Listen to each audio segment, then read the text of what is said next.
Bonjour à tous et bienvenue dans cette nouvelle vidéo sur le projet architectural, le guide. Alors dans cette vidéo, je vais vous montrer, sinon vous expliquer comment fonctionne un projet architectural, ce qu'il faut faire, ce qu'il faut savoir et donc les étapes à suivre et les compétences à avoir.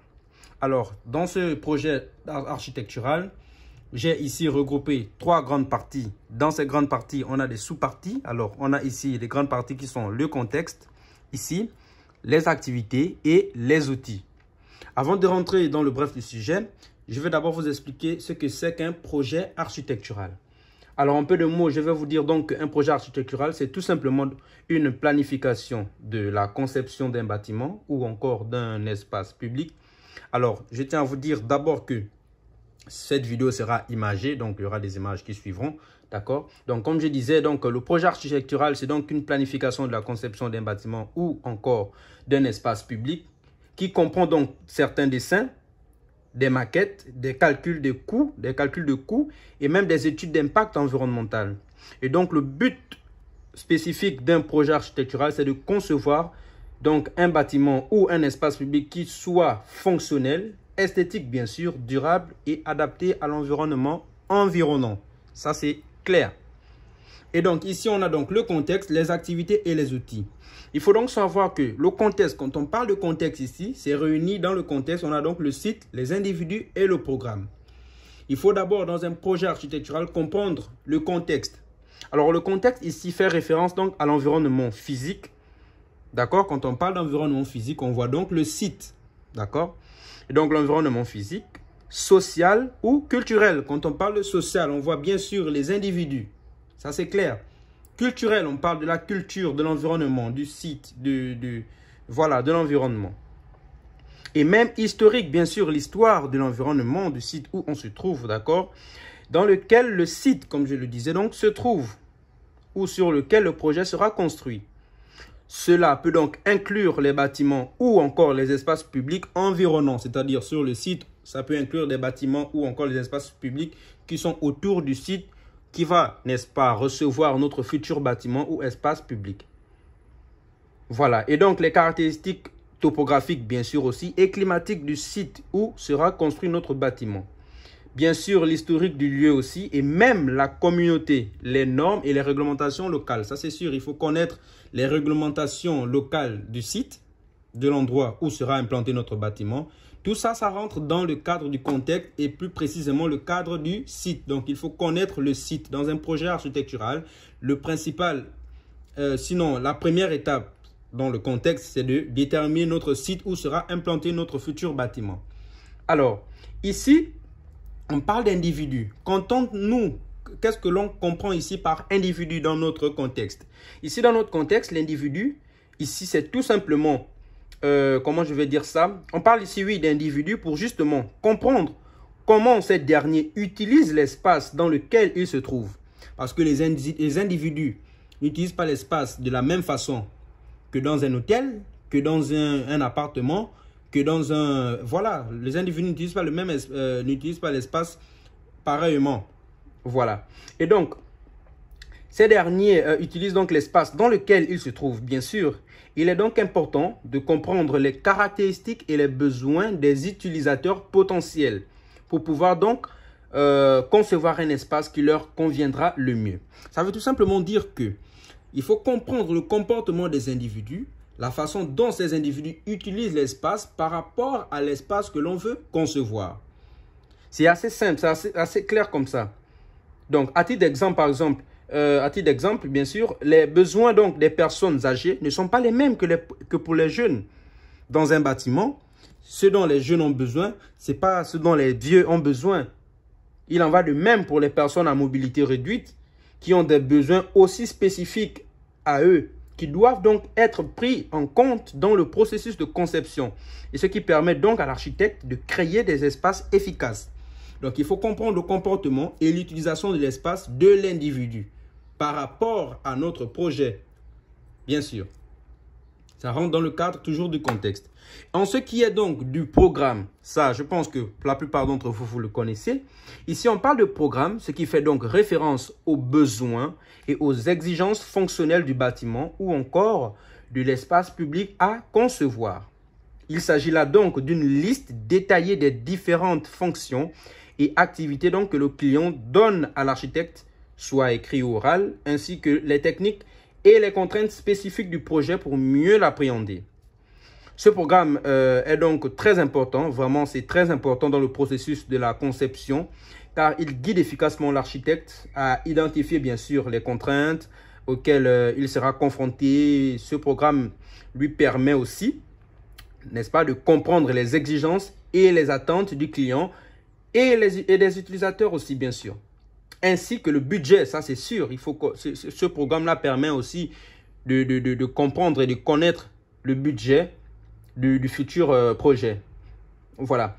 En fin de compte, on va dire donc que la qualité de la conception dépend donc de la capacité à l'architecte, bien sûr, ou maître d'œuvre de comprendre et à intégrer les exigences du programme tout en tenant compte des des besoins fonctionnels. Autrement dit, le programme, c'est donc la liste, c'est une description de ce que veut le client. Par exemple, le client va te dire, je veux une salle à manger, une cuisine ouverte sur le salon, une mezzanine, voilà, une salle de bain semi-ouverte, semi-fermée, etc. Voilà, c'est cette liste-là donnée par le client. Ça peut être verbale ou écrite. C'est cette liste-là que l'on appelle le programme fonctionnel. Donc, c'est une liste des choses, sinon des choses, oui, que le client veut, qu'il traduit à l'architecte. Et l'architecte, en fonction de ses connaissances, des exigences du client, des contraintes du site et des contraintes fonctionnelles, qui lui aussi met sa touche afin de répondre efficacement au programme, sinon aux besoins spécifiques du client. C'est de ça qu'il s'agit quand on parle de programme. Et tout ceci tourne autour du contexte. En ce qui concerne les activités, donc, dans un projet architectural, il faut d'abord connaître le contexte, donc le site, les individus, le programme, le site où sera implanté notre bâtiment, les individus, connaître leur comportement, leur façon d'utiliser l'espace en fonction du projet établi, le programme, donc la liste que donne le client et ses besoins spécifiques. Et ici, on a donc les activités. Donc, après le contexte, on a les activités. Dans les activités, on a donc aussi des sous-parties. Ces sous-parties-là sont imaginer, vérifier et la représentation. Alors, c'est quoi d'abord les activités? Ici, donc, les activités font référence aux différentes tâches et le processus, les processus impliqués dans la conception, la planification et la construction d'un bâtiment ou d'un espace public toujours. Par exemple, faire la cuisine, se détendre, faire à manger, faire sa toilette, se préparer, travailler, etc. pour ne citer que cela. Donc, en gros, les activités sont ce que l'on fait dans un bâtiment. Par exemple, quand je vais dire prendre sa toilette, ça c'est une activité que l'on fait dans un espace. Se préparer, c'est une activité que l'on fait dans un espace. Par exemple, se préparer, s'habiller, se maquiller, tout ça c'est se préparer. C'est une activité dans un espace. Se détendre, par exemple, je regarde la télé, je prends un café devant la télé en lisant le journal. Ça, c'est une activité dans un espace. Donc, les activités ici sont des éléments, sinon des rôles que l'on joue dans un espace. D'accord? Voilà. Et donc, dans ces activités-là, on a ce que l'on appelle imaginer. Comme vous voyez ici. Alors, imaginez, il faut bien comprendre qu'avant de commencer à faire des esquisses, à dessiner quoi que ce soit, à commencer à toucher le crayon et le papier, il faut d'abord imaginer, d'accord? Il faut bien imaginer. Alors, qu'est-ce que j'entends par imaginer? Donc, ici, je dis imaginer parce que il faut, avant de commencer à dessiner quoi que ce soit, il faut d'abord ou à sélectionner les différents matériaux qui seront utilisés dans le projet. L'architecte ou le concepteur doit tout d'abord imaginer, bien sûr, à quoi ressemblera le futur projet. Voilà, il doit donc visualiser en d'autres termes, comment les différents éléments du projet tels que les murs, les portes, les fenêtres, les toits, pardon, les espaces, bien sûr, intérieurs et extérieurs, s'intégreront harmonieusement pour créer donc un ensemble cohérent et fonctionnel. Donc, il doit d'abord imaginer que, bon, voilà, mon mur aura une hauteur de telle, mon espace extérieur sera peut-être de la verdure, un jardin, voilà, des plantes. Mon espace intérieur, j'aurai peut-être une terrasse ouverte sur le jardin avec des baies vitrées. Tout ça, c'est de l'imagination. Tu t'imagines d'abord l'espace mentalement et ensuite, tu vas passer à ce qu'on appelle la représentation. Donc, c'est de l'esquisse, la représentation qui peut être donc graphique, bien sûr. Et donc, qu'est-ce que j'entends par représentation? Ici, donc, la représentation, c'est le fait de représenter, bien sûr, son imagination graphiquement. Après avoir imaginé, on interprète cette imagination-là graphiquement. D'accord? Et donc, cette imagination-là qu'on représente graphiquement, on représente les idées directrices qui sont venues dans l'imagination et la conception de ces idées-là de manière à ce que les autres acteurs du domaine, donc les autres acteurs du domaine, c'est-à-dire d'autres architectes, d'autres ingénieurs et d'autres personnes qui sont dans le domaine de l'architecture, puissent bien sûr comprendre et visualiser. Ça veut dire quoi? Que quand vous êtes à l'étape de la représentation, les autres acteurs du domaine puissent comprendre par votre schéma, votre esquisse, comprendre ce que vous avez voulu traduire par votre imagination, par vos idées directrices. C'est ce que ça veut dire le fait de représenter. D'accord? Donc, cela peut donc inclure des dessins d'esquisse, voilà, des dessins d'esquisse à main levée comme ça, juste pour représenter, genre pour ressortir les idées directrices. Des plans plus ou moins détaillés, donc vous pouvez donc être à un stade de dessin détaillé. Des maquettes physiques, bien sûr, et ça c'est très important, des maquettes physiques ou des maquettes virtuelles. Quand je parle de maquettes virtuelles, c'est beaucoup plus des dessins assistés par ordinateur parce que c'est virtuel, c'est derrière l'écran. Il y a des maquettes physiques, là on parle là de maquettes avec des matériaux, du carton, du bois, etc. Des maquettes physiques que vous pouvez toucher avec les mains et les manipuler.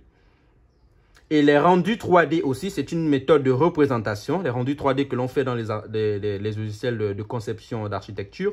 Les rendus 3D, des animations, des présentations visuelles et bien d'autres même. Et bien d'autres parce qu'il y a beaucoup de modes de représentation pour citer ce que je viens de citer là. C'est de ça qu'il s'agit lorsque l'on parle de représentation. Après la représentation, on a la vérification. Donc, on va vérifier tout ce que l'on vient de faire dans la représentation. Alors, la vérification, c'est donc une étape très, très importante dans le processus de conception d'un projet architectural. Car cette vérification permet donc de s'assurer que la conception répond aux objectifs et aux exigences du projet. Bien sûr, cette vérification-là consiste aussi à examiner attentivement, vraiment attentivement. Pardon, cette vérification-là permet donc à examiner attentivement la conception pour détecter d'éventuels problèmes et apporter donc des corrections nécessaires.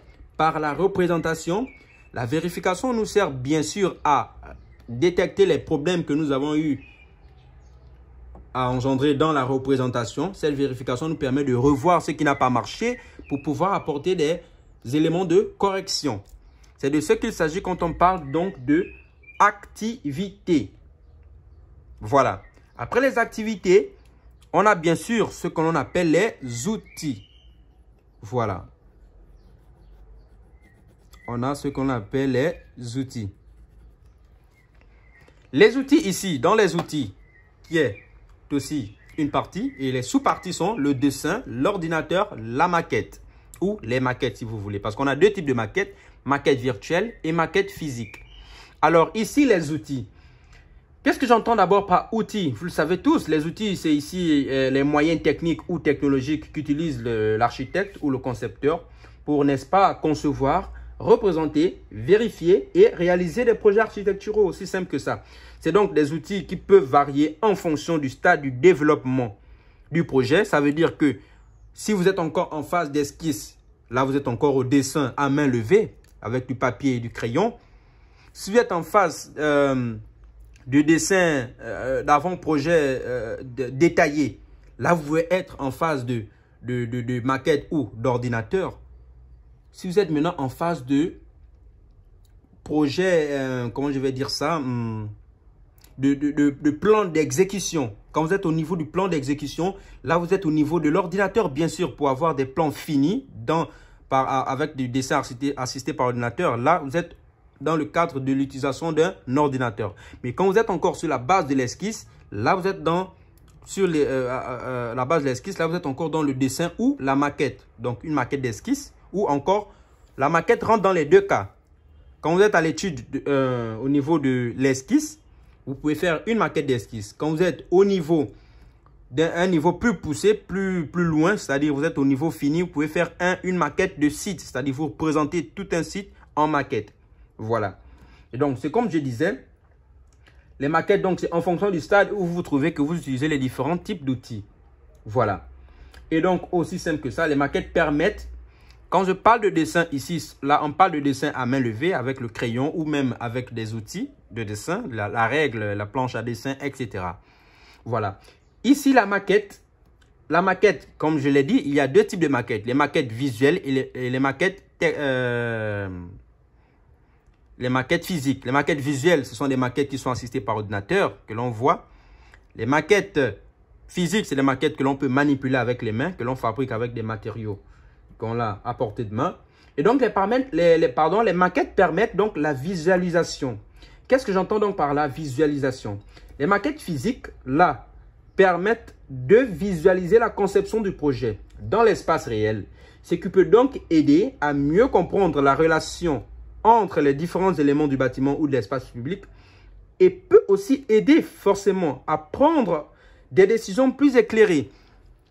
Quand vous avez votre maquette physique en face de vous, c'est par rapport à cette maquette que vous pouvez apporter plus de modifications. Vous pouvez prendre plus de décisions très importantes parce que la maquette vous montre en fait en quelque sorte une vue d'ensemble du projet parce que vous l'avez dans la main. Et donc c'est par cette vue d'ensemble là que vous pouvez apporter des modifications plus judicieuses au projet. Ça c'est en ce qui concerne la maquette physique.